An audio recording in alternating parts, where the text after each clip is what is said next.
భుషుండోపాఖ్యానాన్ని ముగిస్తూ వశిష్ఠుడు ఏమంటున్నాడు అంటే, రామచంద్ర బాలుడువైనా ఒక్క విషయం గ్రహించవయ్యా, అసలు ఈ శరీరం ఎలా ఏర్పడింది? అన్యేన రచితో దేహక,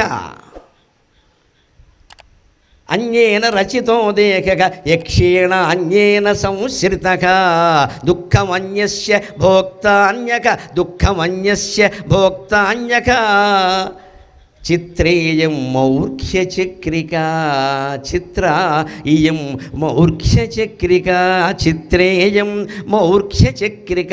ఇదో మూర్ఖచక్రమయ్యా జీవితం అనేది, గమనించలేదా రామచంద్ర అన్నాడు. ఇదో మూర్ఖత్వంతో నడుస్తుంది, దేనికి సరైన కారణం కనపడదండి జీవితంలో. మంచికి అన్యాయం జరుగుతుంది, చెడుకు న్యాయం జరుగుతుంది. ఆశ్చర్యకరంగా చూస్తున్నాం ఇక్కడ ప్రపంచంలో. ఇంక నేను మంచిగా ఉండాలని ఎవడికి అనిపిస్తుంది? కానీ దేనికి చెడుకి ఎప్పుడైనా న్యాయం జరిగినా అది తాత్కాలికమని గ్రహించుకుని ఓపిక పట్టాలి మనం. అధర్మం వల్ల కూడా కొందరు మానవులు వృద్ధి పొందుతారు, పదవులు పొందుతారు, పీఠాలు పొందుతారు, శత్రువులను జయిస్తారు, కానీ చివరికి సమూలంగా నాశనం అయిపోతారు. అనుమానమే లేదు అందులో. ఆ సమూలంగా నాశనం అయ్యే వరకు మనం ఓపిక పట్టాలి. కానీ అధర్మంగా ఉన్నవాడికి అంత పెద్ద పీఠం వచ్చింది కదా అని మనం అధర్మాలు మొదలెట్టకూడదు ఇక్కడ. ఇది వ్యాసుడు భారతంలో చెబుతాడు అన్నమాట. తతస్సపత్నాం జయతి సమూలస్తు వినశ్యతి అంటాడు. తతో భద్రాణి పశ్యతి. అధర్మం వల్ల కూడా మనిషి వృద్ధి పొందుతాడు, భద్రాన్ని పశ్యతి, సుఖాలు కూడా పొందుతాడు. అది ఖచ్చితంగా ఏం చెప్పలేం దీన్ని. ఎందుకంటే ఆ కర్మఫలం అలా అలా అలా అలా అలా తిరుగుతూ కాలచక్రంలో రావాలి. దానికి కొంత కాలం పడుతుంది. విష్ణుమూర్తి దగ్గరికి దేవతలందరూ వెళ్ళి రావణాసురుడు విజృంభిస్తున్నాడు, హిరణ్యకశ్యపుడు విజృంభిస్తున్నాడు అన్నప్పుడు ఆయన ఏం చెప్పాడో తెలుసు. Okay, start immediately, ticket book చేయండి అనలేదమ్మా. ఎమర్జెన్సీ కోటా పెట్టి ఏమన్నాడో తెలుసా? వాడి పాపం పండనివ్వండి, అంతవరకు ఓపిక పట్టండి అన్నాడమ్మా భగవంతుడు స్వయంగా. మనం అంతకంటే గొప్పవాళ్ళమా? వాడి పాపం పండనివ్వండి అన్నాడు. రావణాసురుడు విషయం చెబితే వాడికి ఇంకా పాపం పండాలి. వాడు యజ్ఞాలు చేశాడు, యాగాలు చేశాడు, వేదం చదివాడు. ఓ జటాకటాక సంభ్రమ భ్రమం నిలింప నిర్ఝరి అంటూ పెద్ద పెద్ద స్తోత్రాలు రాసి శివుణ్ణి మెప్పించాడు. ఆ పుణ్యం ఏదో వాడిని కాపాడుతోంది. అది అయిపోవాలి కదయ్యా. అయిపోయిన తర్వాత నేను వస్తాను, అది రెండో కృష్ణుడు పాత్ర, మొదటి కృష్ణుడు అప్పుడే వస్తే అలాగా. షణ్ముఖాంజనేయరాజు గారు నాటకంలోకి ఎప్పుడు వచ్చేవాడే? విజయాల సీన్లో వచ్చేవాడే. రావడం మేకప్ దగ్గరికి 10ంటికి వచ్చేవాడు నాటకానికి. 10ంటికి శుభ్రంగా పక్కేసుకుని పడుకునేవాడే, లేపరా అబ్బాయిని. ఆయన 3ంటికి వచ్చేవాడు. మనం ఇక్కడే ఇదే తణుకులో రాజుగారి నాటకం కోసం అక్కడ కింద అవ్వాయి చెప్పులు పెట్టుకుని చూసిన వాళ్ళలో నేను కూడా ఒకనమ్మా. రాజుగారికి నమస్కారం, రాజుగారికి నమస్కారం. తణుకులో భీమవరంలో నాటకాలు అయితే బోడపాడు గ్రామం నుంచి సైకిల్ వేసుకుని వచ్చి అవ్వాయి చెప్పులు తొడుక్కుని వచ్చి కింద చోటు లేక మట్టి అంటుతుందని అవ్వాయి చెప్పులు కింద పెట్టుకుని అక్కడ పైన కూర్చొని ఆంజనేయరాజు గారి నాటకం చూశా. ఇవాళ ఈ పందిరివాళ్ళ సంపత్ వినాయక పందిరివాళ్ళ పెద్ద పోస్టర్ వేసి అందులో నా ఫోటో పైన వేశారు. నా జన్మ ధన్యమైంది అనుకున్నాను. నేను చూశాను, ఆ పోస్టర్ చూశాను, చాలా పెద్దది. మా చిన్నతనంలో చూసి రాజుగారి ఫోటో, ఆచంట వెంకటనాయుడు ఫోటో పక్కన నా ఫోటో పడుతున్నాను అనుకునేవాడిని. పైగా వాళ్ళ ఫోటోలకు లేని బిరుదని నాకుంది, పద్మశ్రీ అవార్డు గ్రహీత అని రాశారు. అది ఒకటి ఉంది కదా. పడుతుందండి, యోగం పడుతుంది, మనం ఆగాలి. రాజుగారు ఉన్నప్పుడు రాజుగారితో దెబ్బలాడితే ఎలాగా? ఆయన గాయకుడు, నేనేదో ప్రవచనకర్తని. ఆయన నటుడు, గాయకుడు, నేను ఆయన రంగం వేరు, నా రంగం వేరు. అది ఆనందించాం. ఈవేళ మనకి యోగం పట్టింది. అంటే జీవితంలో అభివృద్ధి చెందడానికి ఆగాలి, ఓపిక పట్టాలి, సహనం ఉంటే ఖచ్చితంగా పడతాం. అన్యేన రచితో దేహక యక్షేణ అన్యేన సంశ్రిత దుఃఖమన్యస్య భోక్తాన్యక చిత్రేయం మౌర్ఖ్యచక్రిక. ఇదో విచిత్రమైన మతి మనస్సు లేని చక్రంలా ఉంటుందయ్యా ఇది, అయోమయంగా.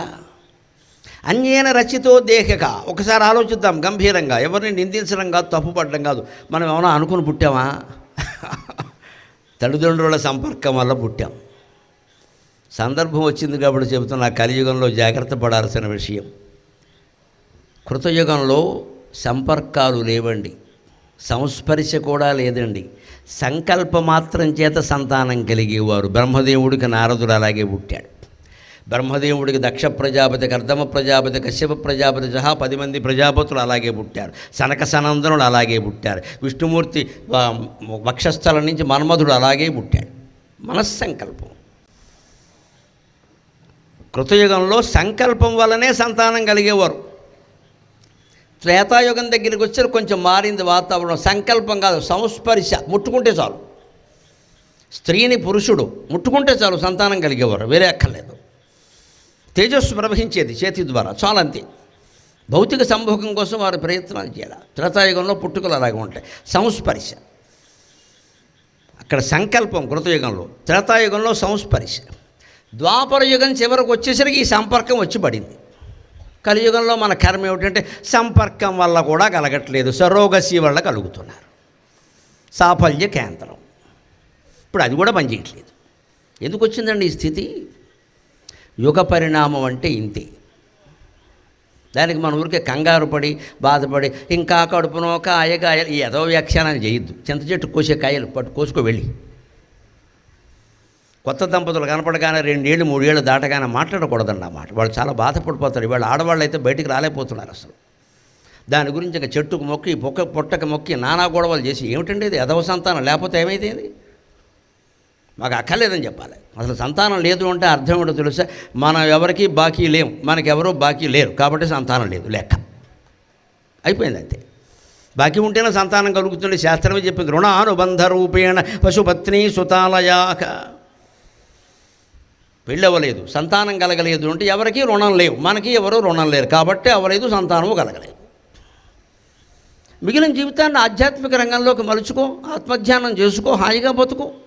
మనం ఎంతసేపు నలుగురితో పోల్చుకుంటూ మా తోడి వాళ్ళందరికీ అయిపోయింది, వాళ్ళ తోడి వాళ్ళందరికీ చాలా రోగాలు వచ్చాయి, నీకు రాలేదు.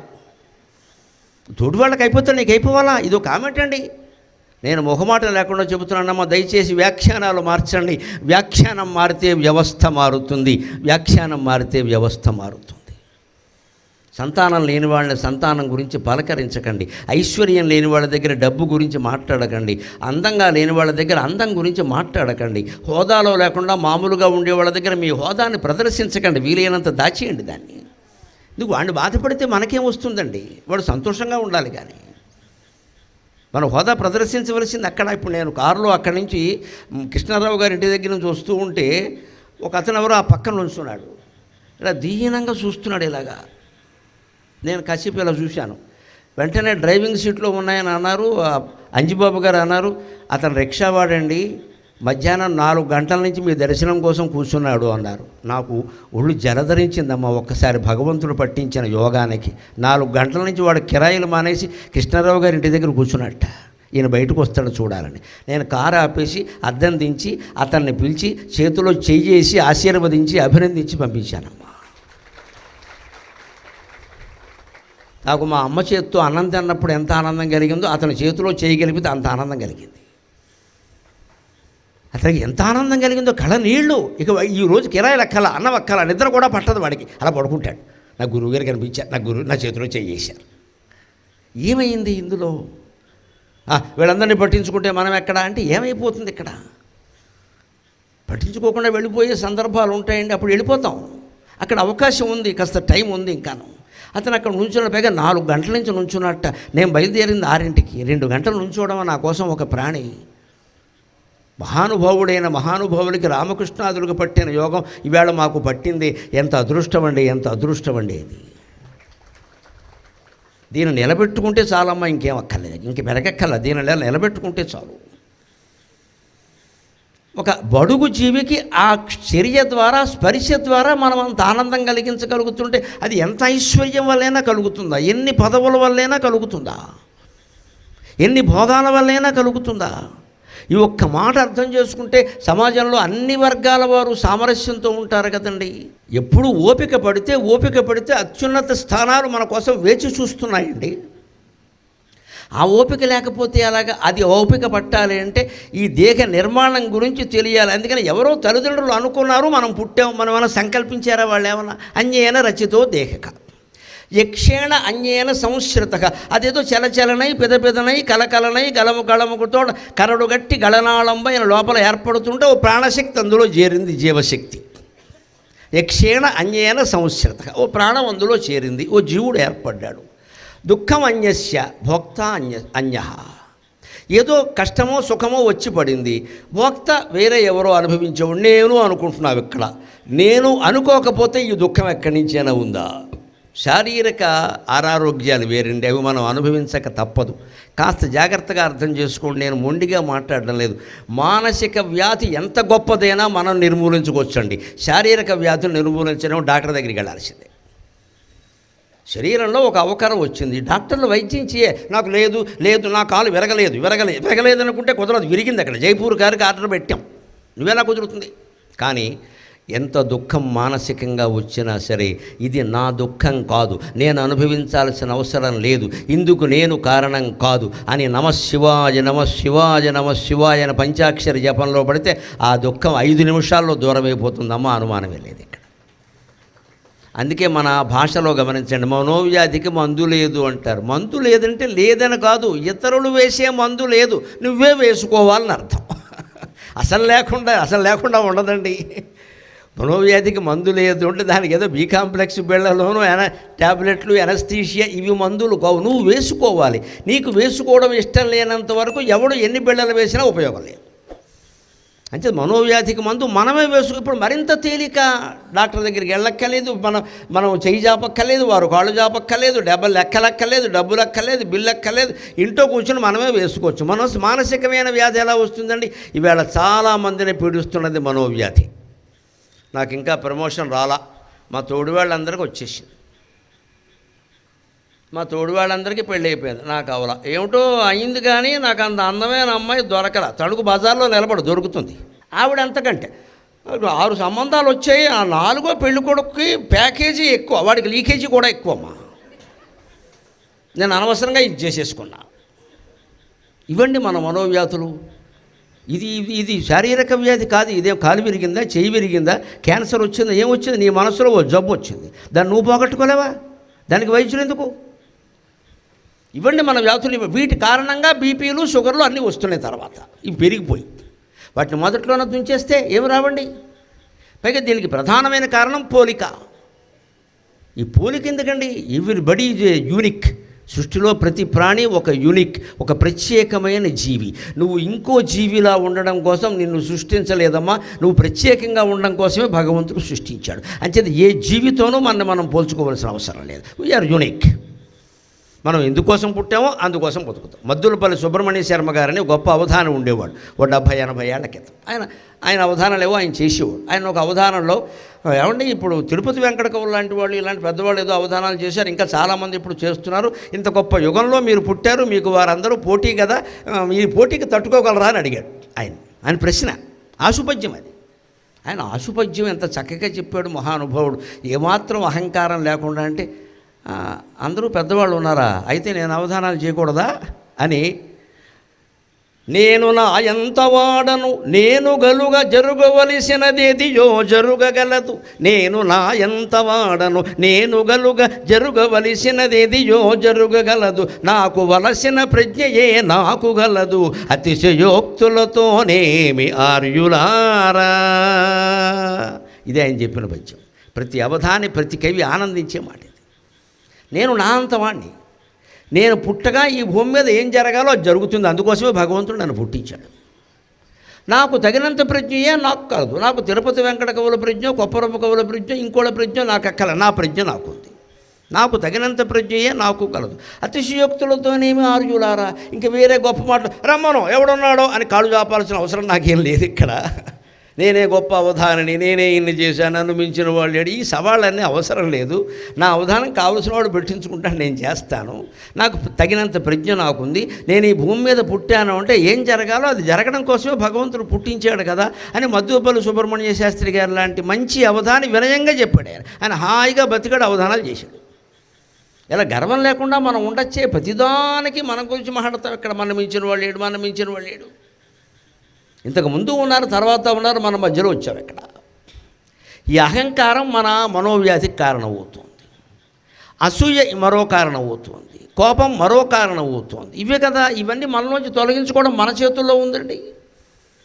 అంచేది అన్యేన రచితో దేహక యక్షేణాన్యేన సంస్కృతక దుఃఖమన్యస్య. అసలు అనుభవిస్తున్న దుఃఖం మనది కాదు, ఎవరిదో. కొడుకు గురించో, కోళ్ళ గురించో, కూతురు గురించో, అల్లుడు గురించో, పక్కింటి వాళ్ళ గురించో, అన్నగారి గురించో, వదిన గారి గురించో, ఆడపడుచు గురించో, ఇంకోళ్ళ గురించో మనం అనుభవిస్తూ ఉంటాం. ఇక్కడ వారి దుఃఖం మనదని కుదరదండి. వారి సుఖాలు వారివి, వారి దుఃఖాలు వారివి. ఎంతవరకు ఏం చేయగలవో అంతే. వారు సుఖంగా ఉన్నారు, వెంటనే ఫోన్ చేసి శుభాకాంక్షలు చెప్పు, అయిపోయింది. వారు దుఃఖంలో ఉన్నారు, ఫోన్ చేసి ఓదార్చు, అయిపోయింది. గొడవలేదు. రెండింటికి ఫోన్ ఉంది, మనం వెళ్ళక్కర్లేదు కూడా. ఇది జరుగుతూనే ఉంటాయమ్మా, కంగారు పడకు అని చెప్పేసి. లేదు ఏదో శుభవార్త వచ్చింది, మంచిది, వెంటనే ఫోన్ చేసి అభినందించే. నేను ఎందుకు చేయాలి, వాళ్ళు ఎప్పుడూ నాకు చేయాలి, ఈ సాగదీయ తొద్దు. ఇక్కడ వాళ్ళు చేయకపోయినా నువ్వు చేయొచ్చు. ఇందువల్ల గొడవలు అవుతావు. నేను ఎందుకు చేయాలి, నా పుట్టినరోజుకు వాళ్ళు చేశారు, ఈ లెక్కలన్నీ అవసరమా? మన పుట్టినరోజుకు వాళ్ళు చేయకపోవచ్చు, మనకి చేయాలి, చేసి సహృదయం పెరుగుతుంది. అయ్యో మనం చేయకపోయినా వాళ్ళు చేశారు అని ఇక నుంచి అయినా చేస్తారు కదా. ఈ పంతాలు పట్టుదలకపోతే ఎక్కడికి మిగులుతామండి? ఇప్పుడు దుఃఖం ఎవరిదే, అనుభవిస్తున్నది ఎవరు చూడండి. ఆ దుఃఖం మన దగ్గరికి వచ్చినా అనుభవించకుండా ఉండాల్సిన నిరహంకారం, నిరాడంబరం అనేటువంటి కవచం మన దగ్గర ఉండి కూడా ఆ కవచం తొడుక్కోవడం మానేసి మనం ఈ అహంకారాన్ని ప్రదర్శిస్తున్నాం. నేను ఎందుకు చేయాలే అంటున్నాను. మరి దుఃఖం ఎందువల్ల వచ్చింది? దుఃఖం అన్యస్య భోక్త అన్య. ఎక్కడ తేడా చెప్పాడు వశిష్ఠుడు. అది వేరే వాళ్ళ దుఃఖం నువ్వు తెచ్చిపెట్టుకున్నావు. చిత్రేయం మౌర్ఖ్య చక్కెరిక, ఇదో పెద్ద మూర్ఖ చక్కెరలా ఉందయ్యా, దీని నుంచి నువ్వు విడుదల కాలేవా అన్నాడు వశిష్ఠుడు. ఇక్కడ ఇంకో గమ్మత్తైన కథ చెప్పాడు, ఇప్పుడు చెప్పుకుందాం 2 నిమిషాలు దాన్ని. వశిష్ఠుడు రామచంద్రునికి బోధ చేసే ముందు భుషుణుడి దగ్గర బోధ పొందాడు, బ్రహ్మదేవుడి దగ్గర బోధ పొందాడు, శివుడు దగ్గర కూడా కొంత బోధ పొందాడు. ఆ జ్ఞానాన్నే రామచంద్రుడికి చెప్పాడు. రాముడు, బాలరాముడు ఊరికే వింటూ కూర్చోలా ప్రశ్న వేశాడు ఒకటి. త్రిమూర్తులు ఉంటారు కదండి, శివుడు, బ్రహ్మ, విష్ణువును, దేవేంద్రాదులు ఉంటారు కదా, వీళ్లలో ఉండే ఆత్మ మానవుల్లో ఉండే ఆత్మ ఒకటేనా, తేడా ఉందా? మానవాత్మ, దేవాత్మ, రాక్షసాత్మ, యక్షాత్మ, కిన్నెరాత్మ, కింపురుషాత్మ, ఆ మాట మానవుల్లో కూడా మళ్ళీ పురుషాత్మ, స్త్రీ ఆత్మ, స్త్రీ పురుషులు కానివాడి ఆత్మ, ఇన్ని భేదాలు ఉంటాయా అంటే ఉండవయ్యా. ఆ మాట నేను చెప్పడం కాదు, నాకు శివుడు ఎలా చెప్పాడో నేను చెబుతాను అన్నాడు. వశిష్ఠుడు శివుడు గురించి తపస్సు చేశాడు. ఎందుకంటే ప్రత్యక్ష దర్శనం కోసం, అంతకంటే లేదు. ఎందుకంటే కొన్ని సందేహాలు ఉన్నాయి. మన యోగ్యత అంతవరకు మనకేమైనా ధర్మ సందేహాలు ఉంటే కనిపించే పండితులను అడుగుతాం. వశిష్ఠుని యోగ్యత ఏమిటంటే పరమేశ్వరుని అడుగుతాడు డైరుగా, వేరే వాళ్ళని అడగడు, పరమశివుడిని అడగాలి. ఆయన ఏదో పవర్ పాయింట్ ప్రజెంటేషన్ చేసినంత తేలిగ్గా తపస్సు చేసి శివుడు కనపడగానే నాకు కొన్ని సందేహాలు ఉన్నాయి నువ్వు చెప్పాడు, తప్పకుండానో అడగమన్నాడు ఆయన. ఎవడికి పడుతుంది అదృష్టం? వశిష్ఠుడు. శివుడు అక్కడ కూర్చున్నాడు. అప్పుడు ఆయన అడిగాడు, నీలో ఉండే ఆత్మ, నాలో ఉండే ఆత్మ, భూలోకంలో ఉండే మానవుల్లో ఉండే ఆత్మ అంతా ఒకటేనంటే అక్కడ ఆపేసేమేవయ్యా అన్నాడు శివుడు. నాలో ఉండే ఆత్మ, నీలో ఉండే ఆత్మ, భూలోకంలో ఉండే మానవుల్లో ఆత్మ అని ఆపేసేమేమిటయా? కుక్కలో ఉండేది, నక్కలో ఉండేది, డైనోసారస్లో ఉండేది కూడా ఒకటే అని చెప్పాడు. ఇది ఎక్కడుంది మనకి? ఆ బ్రహ్మకీట జనని వర్ణాశ్రమ విధాయిని లలితా సహస్రంలో ఉంది. బ్రహ్మదేవుడు మొదలు సాలెపురుగు వరకు ఉండే అన్నిట్లోనూ ఒకే ఒక తంతువు, జీవతంతువు అమ్మవారు ఆదిశక్తి. అంతేకాదు మనీషా పంచకంలో కూడా ఉంది. యా బ్రహ్మాది పిపీలికాం తదనుషు ప్రోత జగత్సాక్షిణి జాగ్రత్స్వప్న సుషుప్తిషు స్ఫుటతర యా సంవిదుజృంభతే యా బ్రహ్మాది పిపీలికాం తదనుషు ప్రోత జగత్సాక్షిణి సైవాహం నచ దృశ్యవస్త్వితి దృఢప్రజ్ఞా హి యస్యాస్తి చేత్ చండాలోస్తు సతుద్విజోస్తు గురురిత్యేష మనీషా మమ. యా బ్రహ్మాది పిపీలికాంతతనుషు, బ్రహ్మదేవుడు మొదలు చిన్న కీటకం వరకు ఉండే వాళ్ళ శరీరాల్లో ఉండే జీవతంతువు ఒకే ఒక ఆత్మ.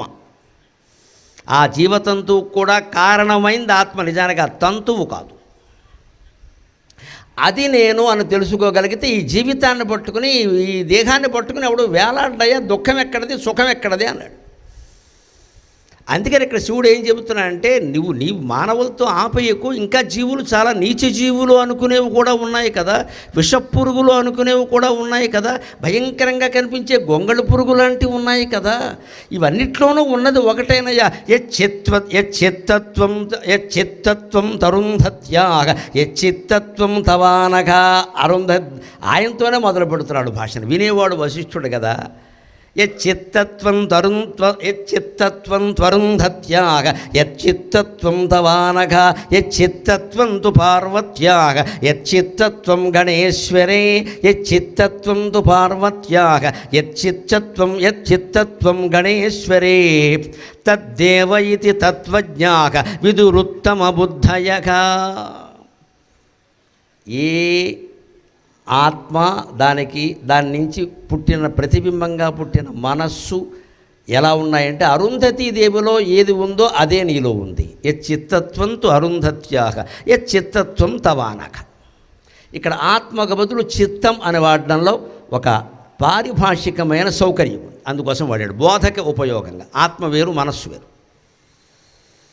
అందుకే మనశ్శాంతి అంటాం బతుకున్నంతకాలం, పోయాక ఆత్మశాంతి అంటాం. పోయాక మనశ్శాంతి అనం, పోయిన వాడికి ఆత్మశాంతి అంట. బతుకున్నంతకాలం ఏమంటారు, ఏమిటో మనశ్శాంతి లేదంటాడు, ఆత్మశాంతి లేదంటే ఇప్పుడు ఎందుకు ఉంటుంది, వస్తుందని చెబుతారు. మహాకవి శ్రీశ్రీని ఓ ప్రశ్న అడిగారు, అర్జెంటుగా గొప్పవాడు కావాలంటే ఏం చేయాలి అని, అర్జెంటుగా మంచివాడు అనిపించుకోవాలంటే ఏం చేయాలని, తక్షణం చచ్చిపో అందరూ నిన్ను మంచివాడు అంటారన్నాడు. బ్రహ్మాండంగా చెబుతాడు ఆయన జవాబు. తక్షణం చచ్చిపో అందరూ నిన్ను మంచివాడు అంటారు. మన తెలుగు వాళ్ళకున్న గొప్ప లక్షణం అది. మంచో చెడ్డో అనవసరం, కానీ బతుకున్నంతకాలం వాళ్ళని తిట్టడం, పోగానే పొగడ్డం తెలుగు వాళ్ళకున్నంతగా ఎవరికి లేదండి. బతుకున్నంతకాలం వాళ్ళని తిట్టడానికి, పోగానే పొగడ్డానికి తెలుగు వాళ్ళంత గొప్పవాళ్ళు ఎవరు లేరని చెప్పాడు శ్రీశ్రీ. బతుకున్నంతకాలం తిడుతూనే ఉంటాం, వాడి ప్రసక్తి ఎక్కడొచ్చినా సరే ఏదో వంకర మాట్లాడు, పోగానే మాత్రం ఆయన లేని లోటు తీర్చలేందండి. వీడికి ఆనందంగా ఉంది లోపల, ఎందుకంటే పోయాడు కదా, తనకి పోటీ తప్పింది. ఈ దొంగ మాట అండి ఇది. నువ్వు బతుకున్నంతకాలం తిట్టవలసిన అవసరం లేదు, పోయాక వెంటనే పొగడాల్సిన అవసరం ఏముందో అది చెప్పు.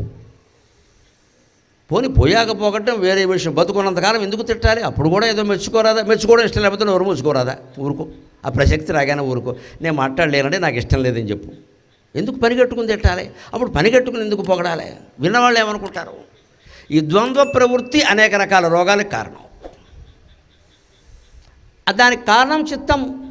అందుకని ఆత్మ కారణం కాదయ్యా, ఆత్మ అన్నిట్లో ఒకటే. కానీ నేను ఒక రకంగా, పార్వతీదేవి ఒక రకంగా, వశిష్ఠ మహర్షి నువ్వు ఒక రకంగా, అరుంధతీదేవి ఒక రకంగా, విశ్వామిత్రుడు ఒక రకంగా, అలాగే అందరూ గణేశ్వరుడు ఒక రకంగా, ప్రమథగణాలన్నీ ఒక రకంగా ఎందుకు ప్రవర్తిస్తున్నాయంటే మనస్సులో తేడా అన్నాడు ఆయన. అవునా కాదా? బోళ్ళు మంది కవులు ఉంటారు, బోళ్ళు మంది పండితులు ఉంటారు, బోళ్ళు మంది ఉపాధ్యాయులు ఉంటారు, బోళ్ళు మంది మహిళలు ఉంటారు. అందరి మనస్సులు ఒకలా ఉన్నాయా? ఒకే రంగంలో ఉన్నవాళ్ళు అందరి మనస్సులు ఒకలా ఉన్నాయండి. వశిష్ఠ విశ్వామిత్రులు ఇద్దరూ సప్తర్షుల్లో ఉన్నవాళ్లే. కశ్యప, అత్రి, జమదగ్ని, భరద్వాజ, గౌతమ, విశ్వామిత్ర, వశిష్ఠ, వీళ్ళు కదా ఈ కాలానికి సప్తర్షులు అంటే.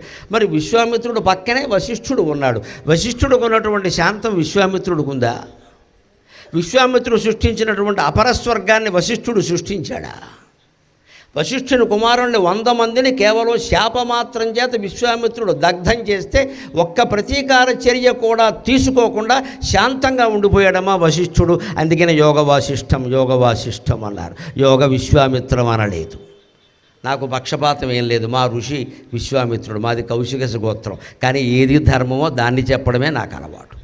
వశిష్ఠుడే గొప్పవాడు విశ్వామిత్రుడు కంటే అనుమానమే లేదు. మా ఋషి కాబట్టి గొప్ప అనక్కల్లా, ఆయన గొప్పతనాలు వేరే ఉన్నాయి. మనది కాబట్టి గొప్ప అంటామండి. ఎప్పుడు మన వంశం గొప్పది, మా ఋషి గొప్పవాడు, మా కులం గొప్పది. ఈ దరిద్రమే కదా రాజకీయాన్ని కూడా పాడు చేసింది. ఇక్కడ మన కులం కాబట్టి గొప్పదంతే. మన కులంలో ఎంత తప్పు చేసినా సరే మనం సమర్థిస్తూ ఎందుకంటే మన వాడిని మనం సమర్థించుకోకపోతే ఎలాగండి? వాళ్ళు ఇదేనమ్మా మొత్తం కక్షరికి కారణం. నీవాడు పరాయివాడు అని ఆలోచిస్తావేటయ్యా, ధర్మం అని ఆలోచించకుండా. ధర్మం అని ఆలోచించాలి కదా, అవి ఒక్కడికి ఆలోచన రాదండి. మన వాళ్ళని మనం సమర్థించుకోవాలి. ఈ మనవాళ్ళు అనేది ఎక్కడి నుంచి వచ్చింది? ఇందాక చెప్పాడు, నాకమస్మిన చాన్యోమి, ఈ దేహమే నాది కాదు, నాకెవడూ లేడు, నేనెవడికి చెందను. ఇక మనవాళ్ళు ఎవరండి? అర్థం లేకుండా ఇదో గుంపు, ఇదో ముఠా, కులం పేరు మీద, మతం పేరు మీద, ప్రాంతం పేరు మీద, అవసరమైతే కుటుంబం పేరు మీద, బంధుమిత్రుల పేరు మీద ఓ ముఠాని మనం మెయింటైన్ చేసి వీళ్ళందరికీ కాఫీలు ఇచ్చి, టిఫిన్లు ఇచ్చి, భోజనాలు పెట్టి మనవాళ్ళని గొప్పలు చెప్తూ ఉంటాం. ఇక్కడ దాంతో కృత్రిమ ధైర్యాన్ని పొందుతాం, అసలు ధైర్యం పోయి. వీళ్ళందరూ మనం కాపాడుతారని ఏం లేదు. ఇక్కడ అవసరమైన సందర్భం వస్తే మొత్తం పారిపోతారు, ఉప్మా తిన్నవాళ్ళే పారిపోతారు. ఏంటంటే ఆ టైంకి మా ఇంట్లో అనుకోంది జరిగిందన్నాడు, ఏం జరగలేదు, వీడు రావాలని లేదంతే. ఎవడు మన కాపాడు ఇక్కడ? అంచేత పార్వతీదేవిలో, నాలో, గణపతిలో, కుమారస్వామిలో, విశ్వామిత్రుల్లో, వశిష్ఠులో, కుక్కలో, నక్కలో, సమస్త జీవజాతుల్లో ఉండేటువంటి చిత్తత్వం ఒక్కటే. అప్పుడు మళ్ళీ వశిష్ఠుడు శివుణ్ణి వేసిన ప్రశ్న, అయితే జీవుడు దేవుడు ఎందుకు కాలేకపోతున్నాడు? అందరిలో ఉన్నది ఒకటేగా, మరి ఆ జీవుడు దేవుడు కావాలి కదా అంటే, నేను దేవుడు నేను వాడు అనుకుంటే కదా అన్నాడు. నేను జీవుణ్ణే అనుకుంటున్నాడు, నా పేరు ఇది అన్నాడు, నాకు రూపం నామం రూపం ఈ రెండే మన మోసం చేస్తున్నాయండి. ఒకటి మనకు రూపం ఉంది, ఈ రూపానికి ఓ పేరు ఉంది. ఈ నా నామరూపే నిజతే సర్వత్ర వ్యభిచారత అనామరూపం సర్వము స్యాత్ ఇది వేదాంత డిండిమక నజీవ బ్రహ్మణోర్భేదక నామ్నా రూపేణ విద్యతే నామ్నో రూపస్య మిథ్యాత్వాత్ ఇది వేదాంత డిండిమక. వేదాంతం అనే పేరు ఢంకా బజాయించి చెబుతోంది, నామరూపాల వల్లే మనుషుల్లో భేదాలు వచ్చాయి. నీ రూపము నీది కాదు, నువ్వు పెట్టుకున్న పేరు నీది కాదు. ఈ రెండు పక్కన పెడితే ఏ మానవుడితోనైనా కలవడానికి నీకు ఎటువంటి అభ్యంతరం ఉండవలసిన అవసరం లేదు. సమసమాజం సర్వసమానత్వం అక్కడ ఏర్పడుతుంది. వాళ్ళ పిల్లని మనం చేసుకోక్కర్లేదమ్మా, మన పిల్లని వాళ్ళకి ఇవ్వక్కల్లా. భుజం మీద చెయ్యేసి పలకరించలేమా అండి అన్ని కులాల వాళ్ళని? ప్రమాదం ఏదైనా ఉందా?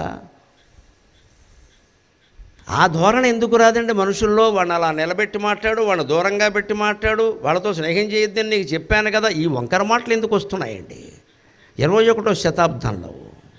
మనిషి చంద్రయాన్ చేస్తున్న రోజుల్లో మన మనస్సులు మార్చుకోవాలమ్మా. విశాలంగా మారాలి, విశాలంగా మారాలి. వాడిని మెడ మీద ఎక్కించుకోమని, వాడి మెడ మీద మిమ్మల్ని ఎక్కమని నేను చెప్పట్లా. భుజం మీద చేసి మాట్లాడలేరా? అన్నం తిన్నావా అని అడగలేరా? ఇంట్లో పని మనిషిని కానీ, వాచ్మెన్ని కానీ, డ్రైవర్ని కానీ ఎవరినైనా? అంత మాత్రానికి వాళ్ళు నోచుకోలేదా? మనం కారు దిగి వెళ్ళిపోతుంటే డ్రైవర్కో 100 150 ఇచ్చి భోజనం చేయవయ్యా అని అనలేమా? అసలు భోజనం చేసేవా అని అడగలేరా ఒక్క మాట? చేస్తాడో మనం అలా పట్టించుకుంటే ఇంకా బలిసిపోతాడు. ఎన్ని మాటలు వస్తాయనండి, బలిసిపోతారట. మనం ఇప్పటికే బలిసిపోయాం కదా, చాలా వాళ్ళకంటే చాలా బలిసిపోయాం మనం. ఆ బడుగు బలహీన వర్గాల వారిని కూడా భగవంతుడుగా భావించి ప్రేమించడమే హిందుత్వం. అదే యోగ వాసిష్టం, అదే ధర్మం. జీవుడు దేవుడు అవుతాడండి. మనకు ఆధారం ఏమిటో తెలుసా? నాగలింగ పుష్పాలను చూడండి మీరు, ప్రకృతిలో విచిత్రం. భగవంతుడు చెబుతున్నాడు, నువ్వు అవుతావు. ఇదైందిగా. నాగలింగ పుష్పం ఎంత అద్భుతం అండి. చుట్టూ ఇలా కేసరాలు ఉంటాయి, పానవట్టంలా ఉంటాయి. కింద పానవట్టంలా ఉంటుంది, మధ్యలో శివలింగంలా ఉంటుంది, పైన ఇలా పడగ విప్పినట్టుగా కేసరాలు ఉంటాయి. ఏమి సహజమైన నిర్మాణం అది.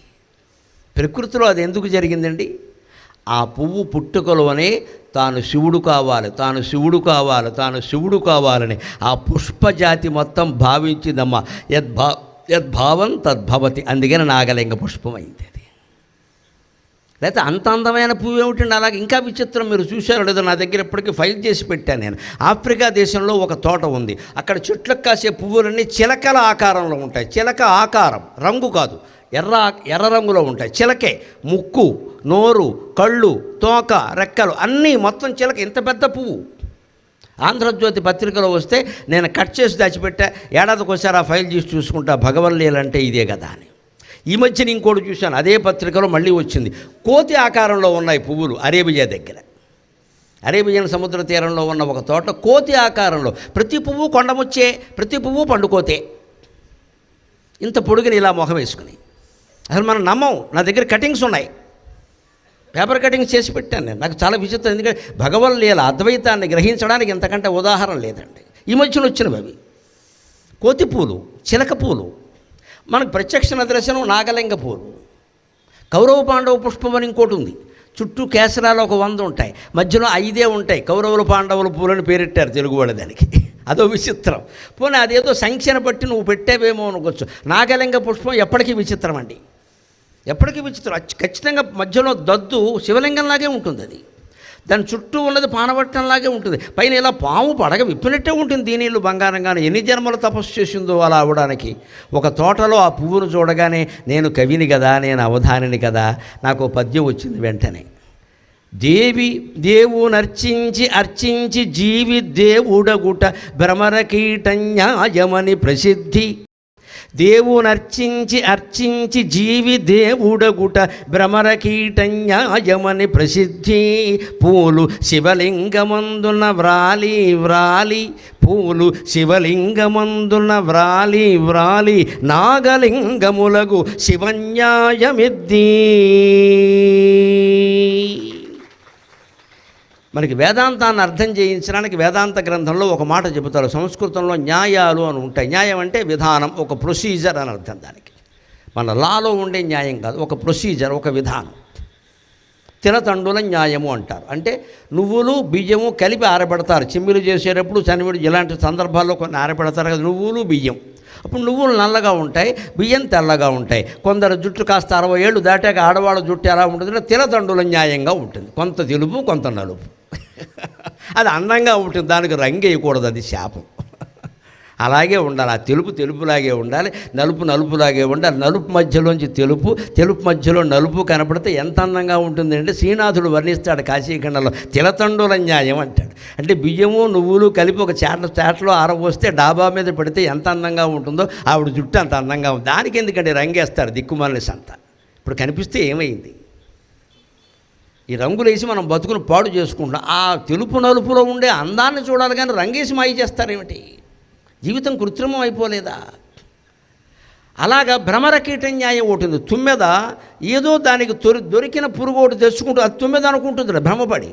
దాని పేరే భ్రమరం కదా, భ్రమలో పడుతుంది. పడి దాన్ని గూట్లో పెట్టి దాని చుట్టూ జీ జుయీ జుయీ అని జంకారం చేస్తూ తిరుగుతుందట ఒక 10 రోజుల పాటు. విచిత్రంగా ఆ పురుగు తుమ్మెదగా మారి, అది వేరే జాతి పురుగు, అది మరీ తుమ్మెదగా మారి దీనిలాగే జంకారం చేయడం మొదలెట్టిందట.